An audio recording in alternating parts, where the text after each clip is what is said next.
എന്നും ചപ്പാത്തിയും കറിയൊക്കെ ഉണ്ടാക്കാൻ മടിയുള്ളവർക്ക് കറിയില്ലാതെ കഴിക്കാൻ പറ്റിയിട്ടൊരു റെസിപ്പിയാണ്. അര കപ്പ് കുതിർത്ത ചെറുപയർ, 1/4 ടീസ്പൂൺ മഞ്ഞൾപ്പൊടി, ആവശ്യത്തിന് ഉപ്പ്, അര കപ്പ് വെള്ളവും കൂടി ചേർത്തിട്ടൊന്ന് മിക്സ് ആക്കാം. കുക്കർ അടച്ച് വെച്ചിട്ട് മീഡിയം ഫ്ലെയിമിൽ 2 വിസിൽ വേവിച്ചാൽ മതി.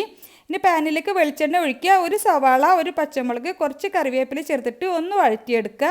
ഇതിലേക്ക് അര ടീസ്പൂൺ ഇഞ്ചി വെളുത്തുള്ളി പേസ്റ്റ് കൂടി ചേർത്തിട്ട് നന്നായിട്ടൊന്ന് വഴറ്റിയതിന് ശേഷം വേവിച്ച് വെച്ചിട്ടുള്ള ചെറുപയർ ചേർത്തിട്ട് എല്ലാം കൂടി നന്നായിട്ടൊന്ന് മിക്സ് ആക്കിയതിന് ശേഷം 2 മുട്ടയിലേക്ക് 1/4 ടീസ്പൂൺ കുരുമുളക് പൊടിയും ആവശ്യത്തിന് ഉപ്പും ചേർത്തിട്ടൊന്ന് മിക്സ് ആക്കിയിട്ട് ഇതിലേക്ക് ചേർത്ത് കൊടുക്കാം. എന്നിട്ട് നന്നായിട്ടൊന്ന് മിക്സ് ആക്കിയെടുക്കാം. മുട്ട ഒന്ന് വെന്ത് വരുന്ന സമയത്ത് ചെറുപയറിൻ്റെ കൂടെ ചേർത്തിട്ട് മിക്സ് ആക്കിയെടുക്കാം.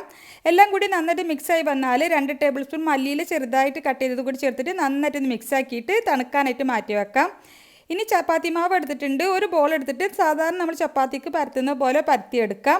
അതിൻ്റെ ഒരു സൈഡിലേക്ക് ഈ ഫില്ലിങ്, ചെറുപയറിൻ്റെ ഫില്ലിങ് വെച്ച് കൊടുക്കാം. ഞാൻ കൂടെ കുറച്ച് മൊസറല്ല ചീസ് കൂടി വെച്ച് കൊടുക്കുന്നുണ്ട്.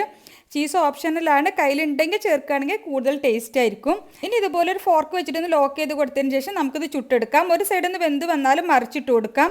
2-3 തവണ തിരിച്ചും മറിച്ചും ഇട്ടിട്ട് വേണം വേവിച്ചെടുക്കാൻ. 2 സൈഡും ഒന്ന് വെന്ത് വരുന്ന സമയത്ത് കുറച്ച് നെയ്യോ ബട്ടറോ ഓയിലോ എന്തെങ്കിലും ഒന്ന് ബ്രഷ് ചെയ്ത് കൊടുത്താൽ കൂടുതൽ ടേസ്റ്റാണ്. 2 സൈഡും നന്നായിട്ട് വെന്ത് വന്നാൽ നമുക്കിത് പാനിൽ നിന്നും മാറ്റാം. ചീസൊക്കെ ചേർക്കുകയാണെന്നുണ്ടെങ്കിൽ ചൂടോടെ തന്നെ കഴിക്കാൻ വേണ്ടിയിട്ട് നോക്കുക. ടിഫിൻ ബോക്സിൽ കൊടുത്തു വിടാനും അല്ലെങ്കിൽ രാവിലെ രാത്രിയൊക്കെ കറിയില്ലാതെ കഴിക്കാൻ പറ്റിയിട്ടുള്ള ഒരു അടിപൊളി റെസിപ്പിയാണ്.